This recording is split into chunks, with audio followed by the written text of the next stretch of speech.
The A Song of Ice and Fire series by George Raymond Richard Martin started 3 decades ago and has gone nearly 15 years since its last installment, but it still maintains an enthusiastic fan base who spend a lot of time and effort theorizing about what will happen when the next books eventually come out.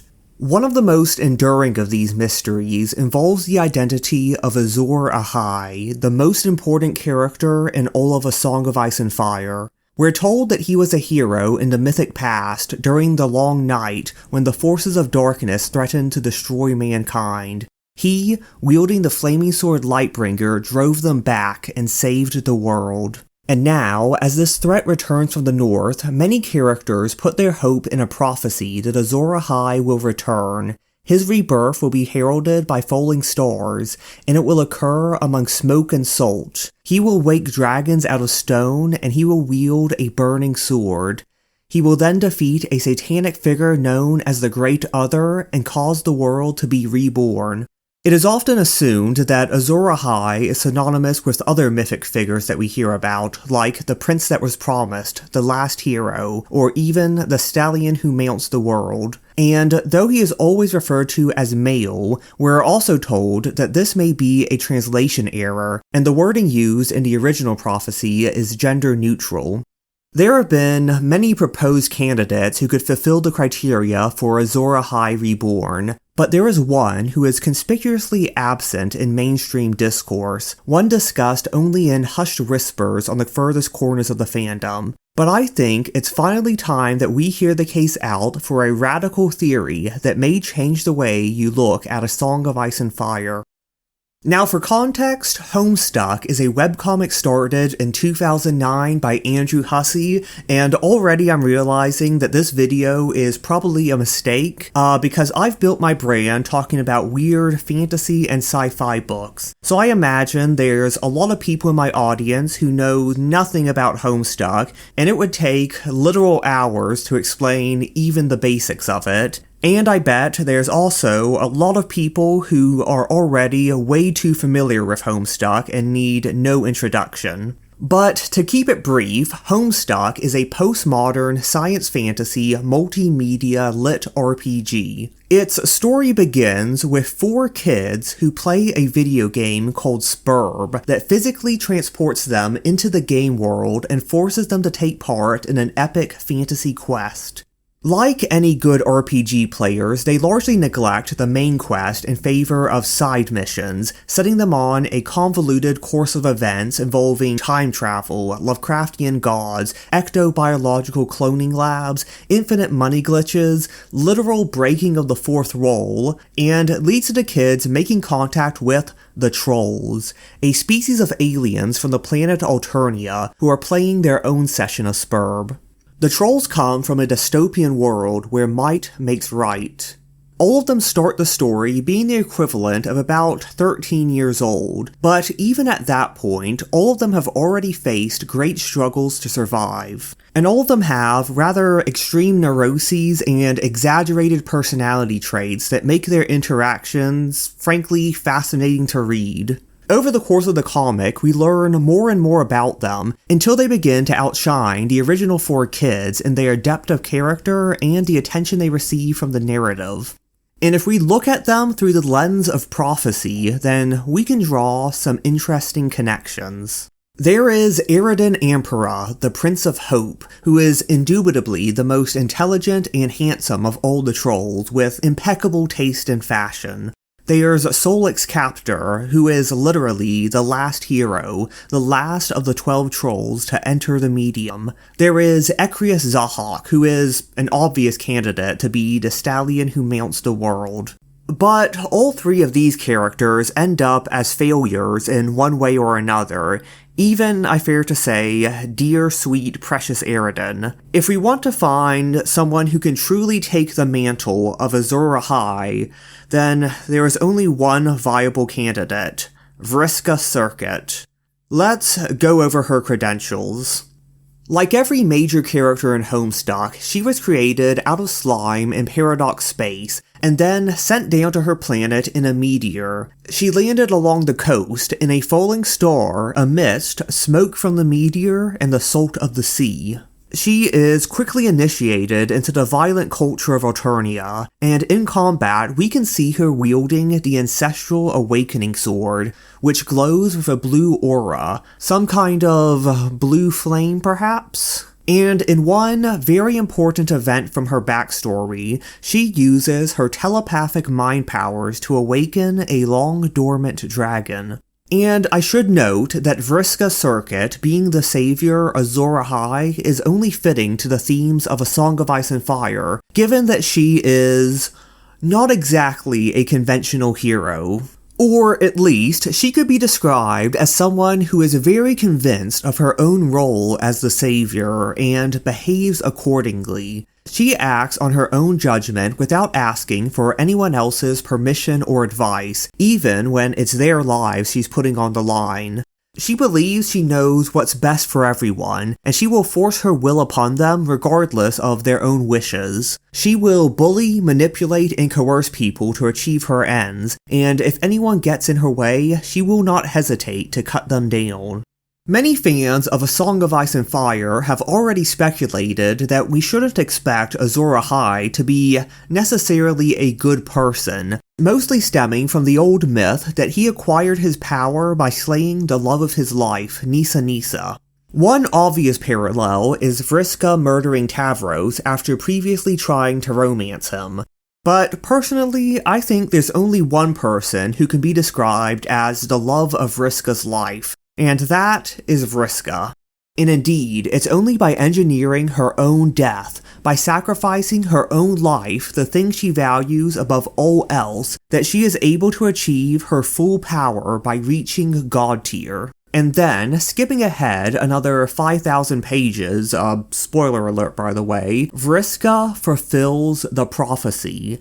She unleashes the ultimate weapon to defeat Lord English, an immortal, time-traveling demon who poses a threat to the entire multiverse, and of whom the Great Other is obviously one of his many aspects. And in doing this, Vriska allows for the creation of a brand new universe.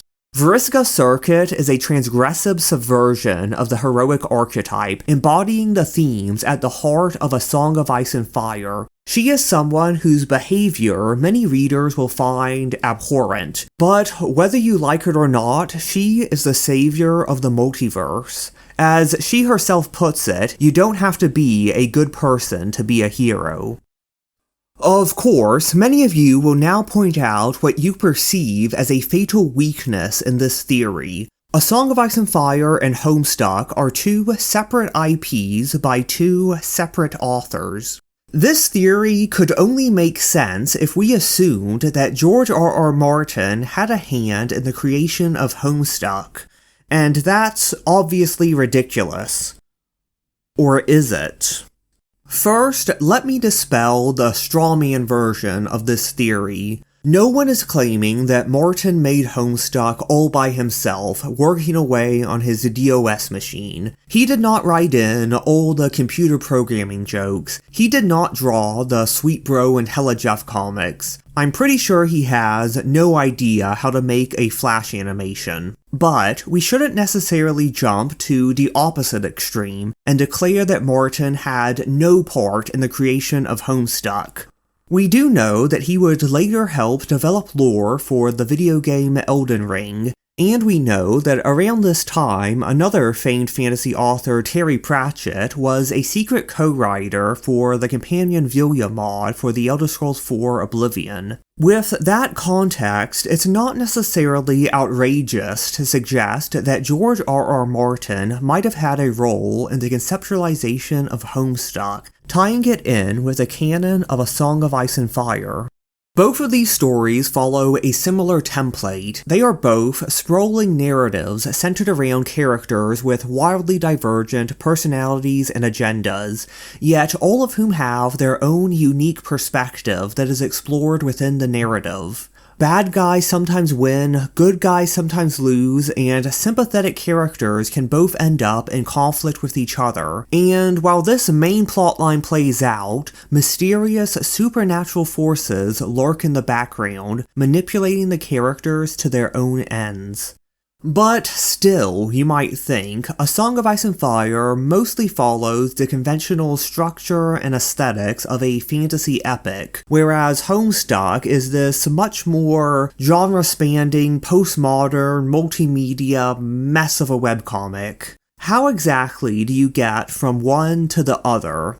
Let's start by looking into the background of George R.R. Martin. He began his career within the science fiction and fantasy subculture of the 1960s and 70s. This was during the rise of the new wave of science fiction, full of experimental stories with countercultural themes. This was a movement spearheaded in large part by Michael Moorcock, who we'll discuss more later, and includes classics like The Three Stigmata of Palmer Eldritch by Philip K. Dick, The Einstein Intersection by Samuel R. Delany, and Why I Want to Fuck Ronald Reagan by J.G. Ballard. George R.R. Martin's early stories fall right into this vein. They are about messy interpersonal conflicts between well-rounded characters. They are about sex, drugs, and rock and roll. They are about time travel shenanigans and cloning labs and insectoid aliens with unconventional methods of reproduction. They are about women who make cross-gender clones of themselves to have sex with, and then, after they die, become a murderous ghost haunting the spaceship of their cross-gender sex clone. Martin's niche was in science fiction short stories, but everything changed when he discovered Memory, Sorrow, and Thorn by Tad Williams. This is an epic fantasy series that subverts the typical tropes of the genre to tell a much more morally complex story focused around political intrigue, told from the perspective of multiple point-of-view characters. This was, by Martin's own admission, a direct inspiration for him to come out with A Game of Thrones in 1996, quickly followed by A Clash of Kings in 1998 and A Storm of Swords in 2000. The next book, however, took much longer to write, and ended up being so long and unwieldy that it had to be split in two. The first half, A Feast for Crows, came out in 2005, but from there, you'd think the second half shouldn't take long at all. After all, he'd already written most of it back when he expected it to all be one book. But the fifth book, A Dance with Dragons, wouldn't be published until 2011.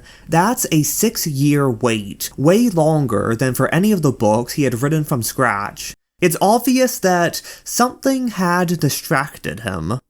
In the mid-1940s, J.R.R. Tolkien abandoned progress on The Lord of the Rings and began writing the Notion Club Papers, a science fantasy time travel story that created an explicit link between Middle-earth and our own modern world. But this story eventually became unwieldy without a clear conclusion, and he abandoned it, focusing instead on finishing The Lord of the Rings. Is it possible that George R.R. Martin likewise got sidetracked by some exciting new project? This is all admittedly rather speculative, but we do know a likely source for inspiration. After finishing Memory, Sorrow, and Thorn, Tad Williams released Otherland, a science fiction series where characters are trapped inside a video game, which forces them to go on an epic fantasy quest within the game world. It's possible that, once again, Martin couldn't help but put his own spin on Williams's ideas. This would be a sprawling, weird, experimental story where he kept piling on more and more ideas on top of each other, until it became his own personal Notion Club Papers, something that he himself couldn't handle, something that would take forever to turn into a coherent novel, and during that whole time, he still had publishers breathing down his neck about when A Dance with Dragons would come out. It's clear that George R.R. Martin would not be able to finish this project. but with an idea that he had become so obsessed with, and as we'll see, that without which A Song of Ice and Fire itself would be an incomplete work, he didn't want to leave it abandoned. In this situation, he would have wanted it to come into fruition in some form, and he might have recognized that with what the story had become at this point, perhaps someone else would be better suited to do it. Now, at this point, Martin was at least moderately active on the internet, and he would have had at least a passing knowledge of the new media ecosystem. He would have recognized its potential for creative and experimental storytelling, and even if a lot of it went over his head, he might have recognized that someone in this space would have had the best potential to take on this idea. At this stage, Andrew Hussey was a computer programmer in his late 20s who made weird stuff on the internet for fun. In 2003, he started a website called Team Special Olympics, and by that name, you can probably infer the general caliber and tone of its content. It was mainly used to host bizarre, crudely drawn comics. Then, in 2007, he launched Microsoft Paint Adventures, dedicated to interactive webcomics, where he'd set up a situation and let readers submit suggestions for what the characters should do next. He would run multiple adventures using this mode of emergent storytelling, but all the while he was working away in the background on more ambitious projects. There was The Starlight Calliope, a more narratively driven comic set in a dark fantasy world of cannibal clowns. There was Wizardy Herbert and the Mobius Slipknot, a Harry Potter parody that ended up going in some really weird places. But both of these projects went unfinished. It seems that Hussey was still waiting for the right idea to fall into his hands.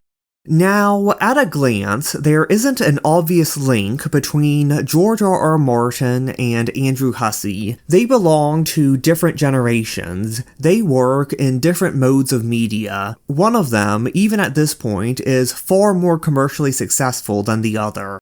But you would be surprised by how few degrees of separation there are between any two individuals. Let's look at just one potential pathway. At this time, the self-proclaimed #1 fan of MS Paint Adventures was Ryan North, who ran Dinosaur Comics, a very early webcomic that ended up being so successful that he spun his notoriety into a career writing for more conventional comic books and TV shows, potentially putting him in the same social circles as George R.R. Martin. But if that seems a bit too speculative, we also know that Ryan North has collaborated with Randall Munroe, the creator of the even more successful XKCD webcomic, which we know for a fact that George R.R. Martin is a fan of. And to this day, if you scroll down to the bottom of any XKCD page, you can see that Munroe has made a list of webcomics I enjoy. This is an exclusive club with only 11 members, and, well, one of them is Autograph, so you know he has good taste. But another one on the list is Homestuck. Perhaps he just can't help but feel pride in the webcomics created by two minds who he helped put together. But whether through this line of contact or perhaps through some other, according to this theory, George R.R. Martin was looking for a talented and ambitious web creator to take on this project. And so he was brought into contact with Andrew Hussey and gave him whatever rough drafts and outlines he had already prepared in order to be adapted into a webcomic. And so, Homestuck began publication on the 10th of April 2009. But then Hussey realized that he didn't like the software he was using to draw the comic, so he changed it up and relaunched it on the 13th of April 2009, the day that will be forever remembered as Homestuck Day. For the first 1,500 pages or so, the comic follows the same interactive style as the other Microsoft Paint adventures. This has led many to assume that the story emerged organically, with Hussey making things up as he went along based on reader input. But he has confirmed that key parts of the story were planned ahead of time, and maybe this is even more true than he's letting on. But in any case, he created updates for the comic at a truly astounding rate, quickly turning what seems like a silly, interactive comic mostly centered around computer programming jokes into an epic, character-based narrative. And coincidentally, at the same time, George R.R. Martin began pumping out pages of A Dance with Dragons at a likewise astounding rate, with it finally going into print in 2011. It seems that whatever had been distracting him at this point was now no longer an issue, that he now felt secure about whatever it was and was able to focus on A Song of Ice and Fire, which at this point had become so successful that HBO was making it into a TV show. Everything seemed to be on the up and up for him.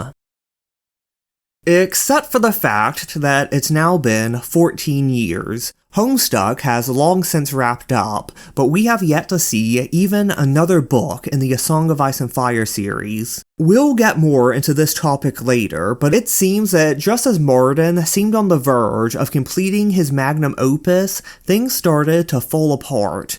After some highly promising early seasons, the Game of Thrones TV show began to fall hard off the rails. And meanwhile, Homestuck reached what is widely considered to be its peak in late 2011 with the end of Act 5. And then began the long Act 6, which, well, I wouldn't necessarily call it bad, but it is widely considered not to live up to expectations.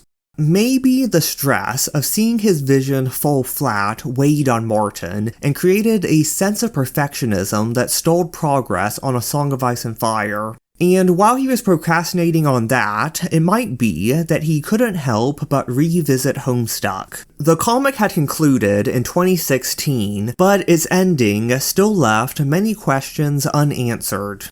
Then, in 2019, the Homestuck Epilogues appeared. This was a fully text-based work continuing the story of the main characters after the end of the comic. Andrew Hussey was listed as a co-author, but there were several other contributors. Is it possible that another name went unmentioned? That George R.R. Martin wanted to correct any mistakes that he perceived in the published comic? Well, the epilogue spanned nearly 200,000 words, just about the length of A Song of Ice and Fire book, with a meandering story that opens up way more loose ends than it actually wrapped up, and which undoes the characters' happy endings by going over how miserable their lives have become after the end of the comic, and by detailing all the weird and disturbing sex acts that they get up to. In other words, it is highly consistent with George R.R. Martin's writing style. But this has been an extremely speculative exercise. We have nothing in the way of actual evidence of Martin's contributions. To test things out, I tried trolling through his old blog posts looking for clues, but then I realized there's a more systematic approach available. Stylometry is the statistical analysis of written text to quantify their similarity and perhaps see if they were written by the same author. This is the method they use to catch the Unabomber, and to test this theory, I took the prologue of A Game of Thrones and some excerpts from the Homestuck Epilogue for comparison. Now, the epilogues are written in an unconventional style, where narration is written in normal prose, but dialogue is rendered in a script format with idiosyncratic spelling, capitalization, and punctuation. So I took just the narrative sections and I plugged them in to Signature, a stylometric analysis software developed by Dr. Peter Milliken of Oxford University. So now we had a sample of George R.R. Martin's writing and a sample from the Homestuck epilogues that we can compare on key metrics. Word length was identical, but that alone could just be a coincidence. Paragraph length was also identical. The letters used, identical. Punctuation, minimal differences. The only real variance in the writing styles of each work was in sentence length. On average, the sentences were far longer in the Homestuck epilogues, which seemed counterintuitive, but then I remembered that I was excluding dialogue. What happens if I plug it back in? It becomes identical. If you're unfamiliar with stylometry, these results might seem esoteric, but I assure you that I have never before, while using this program, ever gotten such similar results from two texts by supposedly different authors. When I got these results, I knew that I had to make this video. But there is still one unanswered question. Why isn't George R.R. Martin listed as a public author of Homestuck? If it has been such a priority for him, why has he kept it a secret all these years? Well, when Homestuck first got started, Martin had already achieved meteoric success with A Song of Ice and Fire, so maybe his motivations were similar to Stephen King when he released novels under the pen name Richard Bachman, wanting to see if his ideas could gain popularity even if his name wasn't attached to them. And if this was the goal, then the results were overwhelming. Homestuck was embraced by an extraordinarily passionate fandom. And if you weren't around back then, it is difficult to overemphasize just how passionate this fandom was. It could get, well, overwhelming and, more often than not, rather embarrassing. This would have been a lot for any creator to deal with, and perhaps Martin decided that he would rather let Hussey bear the brunt of it. To this day, there remains a certain stigma around Homestuck.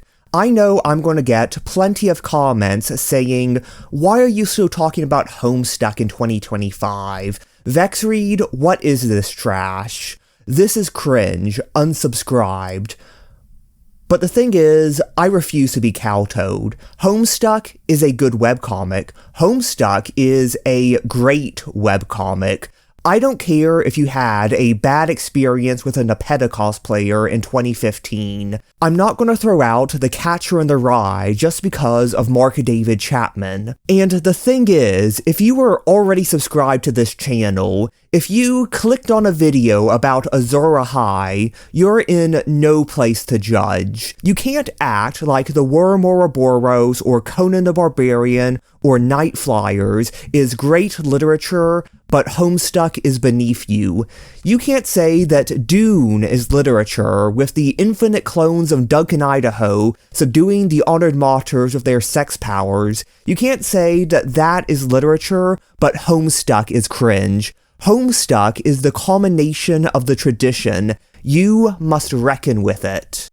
But let's not lose track of what's really important here, that Vriska Circuit clearly meets the criteria to be Azor Ahai reborn, and what exactly this means for future installments of A Song of Ice and Fire. There are those who predict that she will physically materialize in Westeros, destroy the others in a single blow, and then seize the Iron Throne for herself. And these people do provide some compelling evidence, but I personally doubt it, if only because of the issue of IP rights.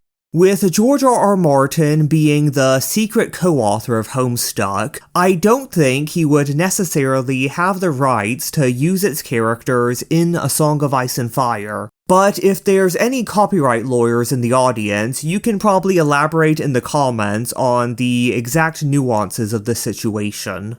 In response to this, there will be those who say that A Song of Ice and Fire and Homestuck were always meant to exist in two totally separate continuities. They will say that the strong hints about Vriska being Azor Ahai are just Easter eggs. And maybe that is the case, but I think we're overlooking a third option.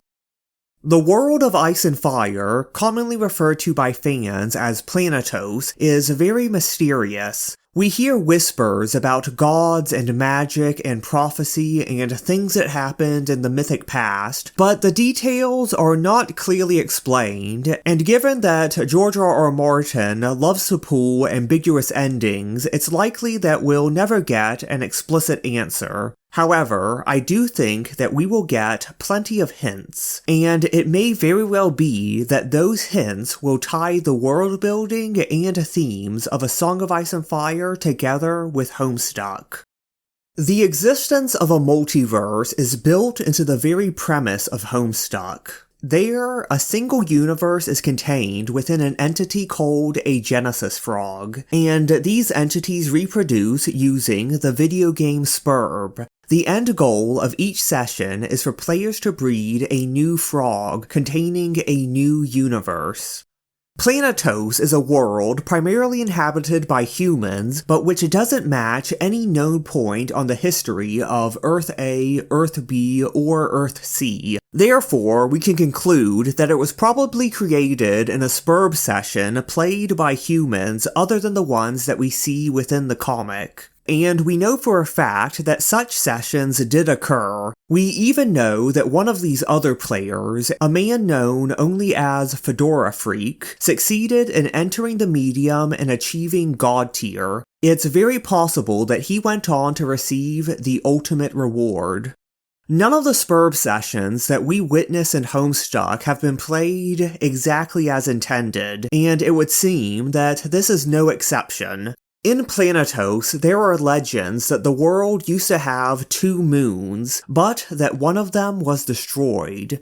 This may be an ancestral memory of the medium, where there are indeed 2 moons, Prospit and Durst, which, under extraordinary circumstances, can be destroyed, as we see play out in the Troll session. Planetos is also inhabited by a variety of humanoid, reptilian, and amphibious races who bear an uncanny resemblance to the consorts that inhabit a Spurb session. In the creation of Earth-C, we see the consorts brought from the medium into the new universe, so it's quite likely that the same thing happened in the creation of Planetos. But the surest sign that a world was created via a Spurb session is the presence of frog temples, great structures deposited on the planet early in its history, which contains the code for the people of that world to create their own copy of Spurb. And in the world of Ice and Fire, we are frequently told about mysterious structures built out of oily black stone, with craftsmanship inexplicable to the medieval technology of Planetos, which seems to have been erected sometime before recorded history. You might think that this connection is a bit of a stretch, until you consider that one of these structures is a giant Iranian statue called the Toadstone. And there's one other constant that we see within all of the universes in Homestuck. They are all infected by a kind of cosmic virus, a parasitic entity called Lord English. The vector of transmission is a universe-hopping puppet called Lil Cow, and I will say the existence of puppets in A Song of Ice and Fire is canon. Lil Cow is in fact the host for the soul of the omnipotent, omnipresent, omni-malevolent demon called Lord English. His actual summoning usually doesn't occur until the very end of the universe, but with his time travel abilities, he is able to go back and create the conditions for his own summoning. His existence is a stable time loop, and while his exact motivations are complicated and a little bit incoherent, the loop that leads to his existence is one that will inevitably make life far more miserable for the inhabitants of any universe that he infects. He very rarely enacts his agenda directly. Instead, he recruits proxies that manipulate events on his behalf. On Alternia, we notably see this role taken up by Doc Scratch, who manipulates the trolls into doing his bidding through the instant messenger Trollian. Now, Planetos does not have this type of technology, but what it does have is magic. Characters often receive mysterious dreams and visions, and fans have often speculated that these are being sent by some entity with an agenda, manipulating them for its own ends, and that this entity might be able to send messages through time. This sounds just like Lord English or one of his proxies. Of course, you might see one glaring flaw in this theory. All of the universes that we see in Homestuck work according to scientific laws. We are frequently told that, quote, magic is fake as shit. But remember that this is a different universe that may be governed by different rules. Funnily enough, in the spin-off video game Hive Swap, set decades prior to Homestuck, we are introduced to the character of Jude Harley, heavily implied to be the juvenile form of Fedora Freak, a likely candidate for the creator of Planetos. And two of the main things that we learn about him are his fascination with the supernatural and his connection with Roxy Lalonde, who has a legendary obsession with wizardry. He seems like just the type of person who, when breeding a Genesis frog, would ensure that it is one that contains a universe that works according to magical laws. The players would enter this new universe, and those of them that achieved God tier would be able to live for centuries, reigning as kings, just as we're told is recorded in ancient Westerosi legends about the Age of Heroes. But eventually, each of them would meet their heroic or just ends, and Lord English's influence would creep upon the world, leading to the First Long Night. Now, the nature of the Long Night and the creation of the others is a topic that has been extensively discussed by theorists, and, it's 2025 right now. I think all of us have figured it out by now, so there's no need for me to waste time summarizing what's already been discussed elsewhere. What's important here is Azor Ahai, their return, and how exactly Vriska Circuit fits into it. When making predictions about Azor Ahai, the number one most important thing is to remember that A Song of Ice and Fire is a deconstructive work. George R.R. Martin is not going to tell a straightforward story about a heroic chosen one saving the world. He is going to subvert the formula in some way. Whenever people talk about the chosen one trope, they always say that it's an ancient archetype that goes back to the earliest myths and legends. But this really depends on how exactly you define the term. If you take the chosen one to vaguely mean a hero who is in some way different and more special than the average person, then yeah, you can find plenty of examples through history. But if you think about the narrow conception that we usually mean when we use the term in modern fantasy, of a person, almost always a young man of seemingly humble origins, who is revealed to be, by some inherent circumstance of his birth, the only person who can save the world from a supernatural apocalyptic threat, usually personified by a Dark Lord, then it's much harder to find precedents. Gilgamesh or Achilles or King Arthur or other figures that people describe as legendary chosen ones don't really fit the bill for this. The trope is often associated with Tolkien-esque fantasy, but the archetype doesn't actually appear in The Lord of the Rings. I guess Frodo and or Aragorn could kind of fit the bill if you squint hard enough, but the first real, unironic examples wouldn't come until decades later, with books like The Sword of Shannara or The Belgariad by authors who wanted to tell a Tolkien-esque story about stopping a Dark Lord, but for some reason didn't want to carry over the plot point about the protagonist being a middle-aged bourgeois halfling who inherited a magic ring from his uncle.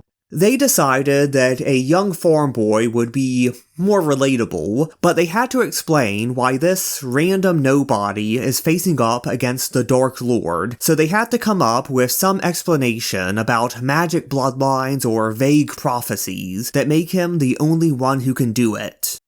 It was these books that popularized the trope as we know it today, and all things considered, it is a very recent development. By the time A Game of Thrones came out in 1996, it had only been kicking around for a bit over a decade. However, while these books really popularized the version of the trope that we know today, there was one author who came first, who used many elements of what would later become the Chosen One archetype in a more unconventional way. Michael Moorcock is a prolific author of science fiction and fantasy, active from the 1950s onwards. He was one of the main champions of the new wave of science fiction, but he's probably best known for writing the Eternal Champion series, made up of loosely connected, dark fantasy novels and short stories taking place in a sprawling multiverse. George R.R. Martin has stated that these were among the earliest fantasy stories he ever read, prior to even getting his hands on a copy of The Lord of the Rings, and you can definitely detect the influence. Many before have pointed out that the Valyrians bear a close resemblance to the Melnibonéans, a cruel and decadent empire of dragon riders, who see themselves as inherently superior to normal humans, who traditionally practice incest, and among whom albinism, resulting in pale skin and white hair, is not an uncommon trait. One can also observe how the others, a mysterious, fae-like race associated with the elemental cold, who come seemingly out of nowhere and threaten to destroy mankind, have strong parallels to both the Silver Warriors in Phoenix and Obsidian and the Furmure in the Silver Hand trilogy. But, most importantly, the legend of Azor Ahai is very reminiscent of the Eternal Champion himself, a hero of many faces, who feels in many ways like a deconstruction of the Chosen One trope decades before it was actually popularized. He is a hero who is reborn again and again in different identities across space, time, and dimensions. He is a tool of the multiverse to bring balance to the cosmic forces of law and chaos, either one of which would cause untold misery if allowed to hold too much power. But in every one of his incarnations, be it Elric of Melniboné, Erikoze, Dorian Hawkmoon, or Quorum Jylan Irsay, his story is a tragic one. He is weary of being drawn into conflict after conflict, where to fulfill his task he must wield the Black Sword, his eternally recurring weapon, which itself is an embodiment of cosmic imbalance, and even as he must use it to defeat the forces of chaos, it sows the seeds for his own inevitable downfall. These books aren't talked about quite as often today, but they have had a huge influence on classic fantasy media, perhaps most notably the Warhammer and Dungeons & Dragons franchises. Moorcock's whole multiverse concept is so expansive and all-encompassing that if you play a Hexblade Warlock in D&D, then they could probably be an aspect of the Eternal Champion. At least, that's my personal ex post facto explanation for my old D&D character Pacifer, the lawful good catgirl acolyte who wields an evil demon sword that convinces her to commit mass murder. But back to the main subject. Am I saying that Azor Ahai, and by extension Vriska Circuit, is simply another aspect of the Eternal Champion? I have definitely considered that possibility, but trying to fit everything together, it just doesn't add up. It seemed a bit too tinfoily. I think that Azor Ahai is better thought of as a response to the Eternal Champion, in many ways a direct refutation of Moorcock's writings.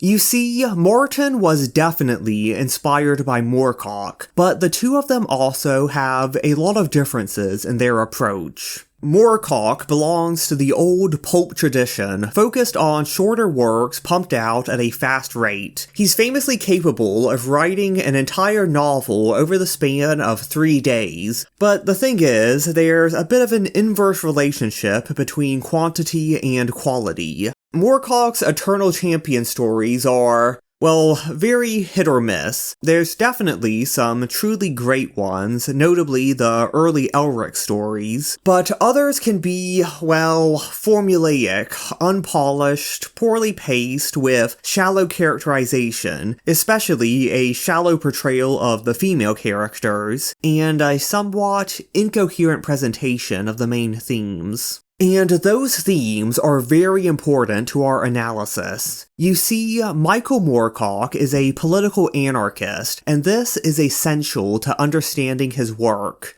In the finale of the Eternal Champion sequence in The Quest for Tanalorn, two aspects of the champion, Erikoze and Dorian Hawkmoon, join forces and decide that the only way out of their eternal cycle of suffering and rebirth is to betray their commitment to balance, to instead use the power of the Black Sword to destroy the very deities of law and chaos, to enact a grand cosmic anarchy by emptying out the heavens and leaving humanity free to govern its own affairs, thus fulfilling the declaration by the anarchist philosopher Mikhail Bakunin: if God really existed, it would be necessary to abolish him. The thing is, I don't think George R.R. Martin is an anarchist. His work much more closely reflects the philosophy of Bakunin's arch-nemesis Karl Marx. Now, before you jump to assumptions, it's important to remember that Marxism is a broad philosophical movement. Martin is definitely a lot closer to Edward Bernstein than to Vladimir Lenin, but he is still a Marxist all the same, and his work shows a deep appreciation for the finer details of dialectical materialism. And I think this is his main disagreement with the works of Michael Moorcock, the main thing he is seeking to deconstruct in A Song of Ice and Fire. In popular culture, Karl Marx is often seen as the founder of socialism, but in reality, he was just one of many prominent socialists active in the mid to late 1800s. There were many others working parallel to him, all of whom agreed that inequality and exploitation were not inevitable parts of the human condition, that it was possible to overthrow them and create a better society. But all of them disagreed on the specifics of how this should be done, and there was perhaps no one who clashed more furiously with Marx than Mikhail Bakunin. You see, Bakunin existed within the philosophical tradition of Jean-Jacques Rousseau. He believed that humans are an inherently cooperative species, that in the distant past, people generally got along, worked together, shared resources, and were overall pretty happy. Inequality, exploitation, and other evils of modern society are fully the fault of a coercive government that has been unnaturally imposed upon mankind, and the only response to this is an immediate revolution to smash the state and create a decentralized, collectivist society as nature intended.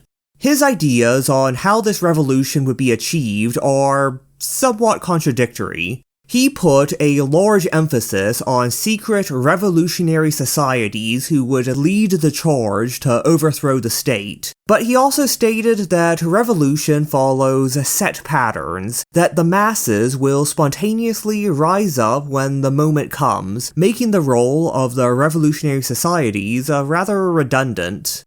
We can see a similar dynamic in Michael Moorcock's stories, where the Eternal Champion is hyped up as the only person who can save the world from the forces of chaos. But we are also frequently told that he has no real agency in what he's doing, that the ultimate outcome has already been predetermined by forces outside his control. If things don't go right, then Orland Fank or the warrior in Jet and Gold will step in as a deus ex machina and push him in the direction he's supposed to go. Karl Marx, by contrast, did not believe in such a thing as immutable human nature. Human society can just as easily be equal or unequal, just or unjust. We are inherently flexible as a species depending on our material conditions. The path forward isn't to tear everything down and return to a mythic, idyllic past, but to build up new institutions to further perfect human nature. This isn't something that can be imposed from above by a self-appointed society of elite revolutionaries, nor is it something that will just happen spontaneously on its own. It requires purposeful, collective organization of the working class. Marx was very pragmatic and, at times, rather ruthless in laying out exactly how this should be done.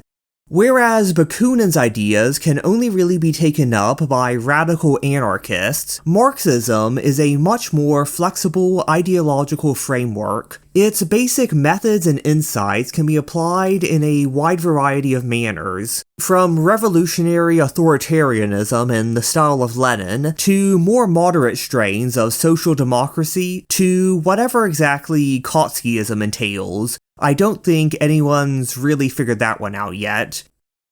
So, with that in mind, how exactly is it possible to tell a chosen one narrative from a Marxian perspective? What is the deal with Azor Ahai? Humanity faces an apocalyptic threat from the invasion of the others, an event that has been rigged from the start through a time loop started by the Great Other, aka Lord English. We are told that this can all be fixed by a single great man, Azor Ahai, but we don't know exactly how. We're told that he did it once before, but these stories are old and unreliable. We're told that he led great armies, but we don't know why a special chosen one is necessary just to lead armies. There's lots of people who could do that. What's important is that all of these people manage to collectively organize in the face of their common foe. The exact person leading the charge is immaterial. And that, I believe, is exactly the point. Many characters throughout A Song of Ice and Fire have a strong faith in Azor Ahai as the only one who can save the world, and they are willing to crown anyone who vaguely meets the criteria as Azor Ahai reborn. And, ironically, it seems that this faith is the only thing that actually gives the person that power. There is nothing inherently special about them, but this belief puts people in a mindset where they are willing to put aside their differences and organize behind this person. It's a type of revolutionary consciousness where they begin to view themselves not as atomized individuals, but as part of a greater cause. But still, if Azor Ahai himself doesn't actually matter, why is it that so many people in the story believe so strongly that he does? The thing is, the evidence for an actual historical Azor Ahai is rather flimsy. There are legends about him all over the world, but all of these cultures claim him as their own, making it seem as if he existed everywhere at once, which seems unlikely. More concretely, we see that people's belief in Azor Ahai is fed by dreams and visions. It's very possible that such a person never actually existed within Planetos, but the idea of Azor Ahai keeps appearing to people, and so they make up myths to explain it.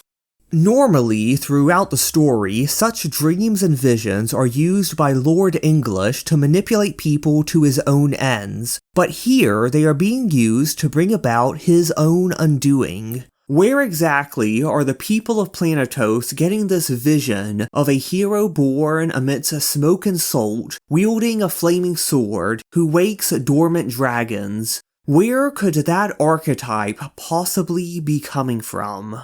Now, I don't think that we will receive an explicit answer in A Song of Ice and Fire. It will remain ambiguous. But Homestuck will serve as a supplementary text that, while not essential for appreciating the story, will provide us with a more complete and enriching answer. We see Vriska's circuit bringing about the ultimate defeat of Lord English in the furthest ring by unleashing the ultimate weapon against him. But crucially, she is only able to reach this point with the aid of a massive ghost army assembled within the dream bubbles. Initially, she uses her telepathic mind powers to dominate them and rule as a tyrant. In essence, she becomes little different from Lord English himself. But then she is overthrown and they organize without her. When she regains her position in the army, it is under very different circumstances. They allocate her place democratically. Her skills are considered useful, but if she oversteps her bounds, then they are well within their ability to overthrow her again. What is obviously being said here is that the personal morality of political leaders is largely unimportant. What truly matters is the institutions that prop them up. Even the best person will be corrupted by absolute power, and even someone with the makings of a tyrant can still serve a noble purpose if they are working under the right incentive structure. That is, if they are accountable to the organized proletariat. And so, this revolutionary force creates the conditions where Vriska uses the ultimate weapon against Lord English, contradicting the seemingly unbreakable time loops he has set up. And implicitly, we understand that ripples of this moment are sent through all the universes that Lord English has infected, to make his defeat possible there as well.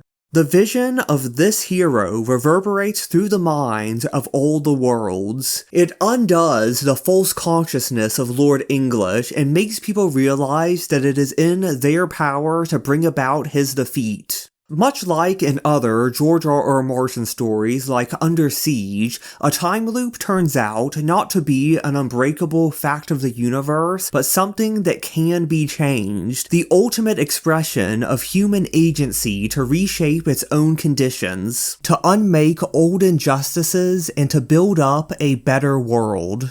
And it is here that we get the ultimate conclusion of A Song of Ice and Fire. Again, the broad course of events is already pretty obvious, so there's no need to go into detail about how the Long Night will be averted, how the War of the Five Kings will be concluded, and how a synthesis will be produced to resolve the dialectic of ice and fire. The Game of Thrones TV show concluded with perhaps the bleakest ending to ever be seen on television, with the creation of an elective monarchy consolidating all governing power within the assembled aristocratic class, a vision of a lord's boot stamping on a peasant's face forever. I can't imagine that George R.R. Martin is going to go for such a downer ending. Instead, we will likely see the consolidation of power into an absolute monarchy with a centralized bureaucracy, which will rein in the power of the aristocracy and therefore bring about conditions for the emergence of capitalism, which in turn will lead to the rise of a merchant class who will have the opportunity to overthrow absolutism in favor of bourgeois democracy, which in turn will finally plant the seeds for future socialism. This process will take many generations, so again, Homestuck serves as a supplementary text, where we can see the ultimate endpoint in the society of Earthsea. In a direct refutation of the cosmic anarchy of Moorcock, we see the evolution of a cosmic social democracy. Or at least, that is the optimistic conclusion. There is one major complication for the inhabitants of Planetos. The Frog Temples contain the code to start a new session of Spurb, to reproduce and create a new universe, but the consequences of this are apocalyptic. Due to complicated time loop shenanigans, starting a new session of Spurb leads to meteors being sent towards the planet, resulting in the extinction of all life. And this moment may be coming soon. If you remember, all players of a Spurb session are created out of slime and paradox space by their own future selves, and then sent back down to their home planet in a meteor, to be raised by whoever finds them. And indeed, there are several characters in A Song of Ice and Fire where the circumstances of their birth have been set up as a mystery. In light of everything that we've gone over, it is very possible that they are fated to play Spurb, that Planetos is doomed, and the work they will carry out of building up a better world will have to take place on a literal new world in a brand new universe. There are possible objections to this idea. Maybe these characters are the ectobiological ancestors of the actual eventual players, who may not emerge for generations to come. Maybe this time loop will be broken as well, and there will be no new Spurb session, sending a strangely antinatalist message. We will have to wait for the Winds of Winter and A Dream of Spring before we know for sure. But what day that will be is anyone's guess. It is clear that George R.R. Martin is stuck. After disappointing adaptations, he is under intense pressure. Nothing more needs to be said on Game of Thrones Season 8, but it's also almost certain that Homestuck did not live up to his expectations. There's good reason to suspect creative differences between George R.R. Martin and Andrew Hussie. Let's start with one subject near and dear to Martin's heart: incest. Early in the story, there is clear romantic chemistry between the characters of Rose Lalonde and Dave Strider, who are later revealed to be ectobiological siblings. Given the common patterns in George R.R. Martin's writings, it is very clear what was intended here. But Hussie never has the two actually get together. In fact, after they are revealed to be blood-related, the flirting between them just evaporates. Resistance to the original outline may have started within Hussie's inner circle, especially with Toby Radiation Fox, one of the lead musicians on Homestuck. In 2010, he released the semi-canonical Mpreg rock opera, The Baby Is You, and it contains the following line, which is hard not to interpret as a direct attack on George R.R. Martin. Incest is disgusting, and anyone that condones pedophilia or incest is bad, and they should see a psychiatrist. Later on in the comic itself, we witness the Homosuck sequence, where in-universe the narrative is usurped and taken over by Caliborn, the juvenile form of Lord English. One might interpret this sequence as Hussie's commentary on what the comic would have been like if he had stuck to Martin's vision, and sure enough, it includes an incestuous romance plotline between Rose and Dave. And just a few months after this sequence, George R.R. Martin publicly ruled out the idea of another author finishing A Song of Ice and Fire should he not live to do it himself. It seems that he had already been burned more than enough by other people taking on his ideas. But really, I think this dispute might have been a proxy for a larger ideological chasm between the two creators. There are few indications that Hussie is a committed Marxist, or at least not in the same vein as Martin. In other works, like Psycolonials, he shows a general alignment with radical left politics, but is overall more concerned with issues of personal identity. And he also develops the idea of pranksis, which is best exemplified by him raising $2.5 million for a Homestuck adventure game Kickstarter, and then subverting funders' expectations on how the money would be spent.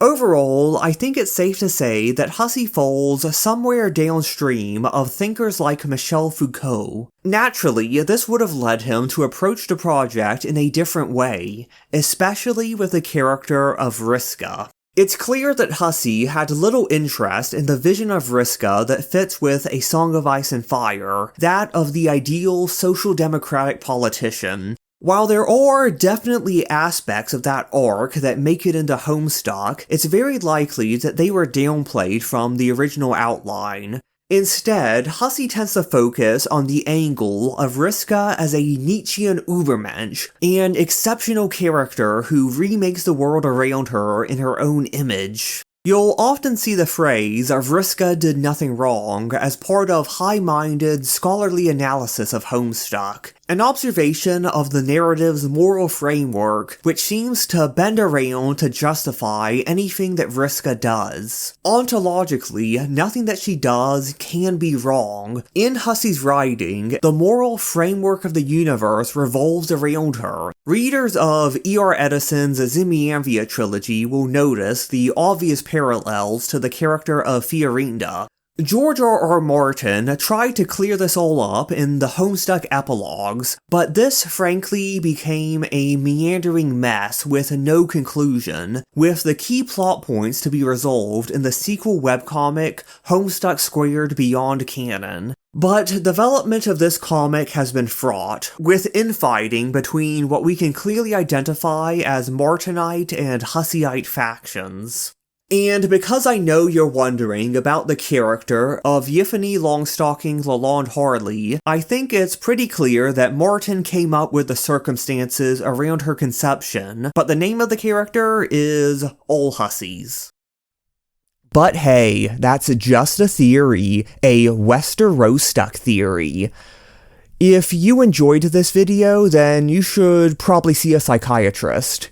And if you want to yell at me for getting facts wrong about 19th century socialist philosophers, then make sure to leave a comment.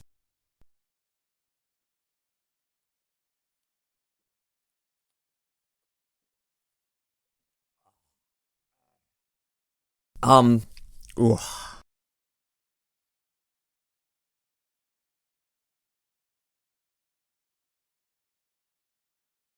I also thought about making a video about the parallels between Wildcards and Worm, but the thing is, I've never actually read Worm because I'm not like a loser.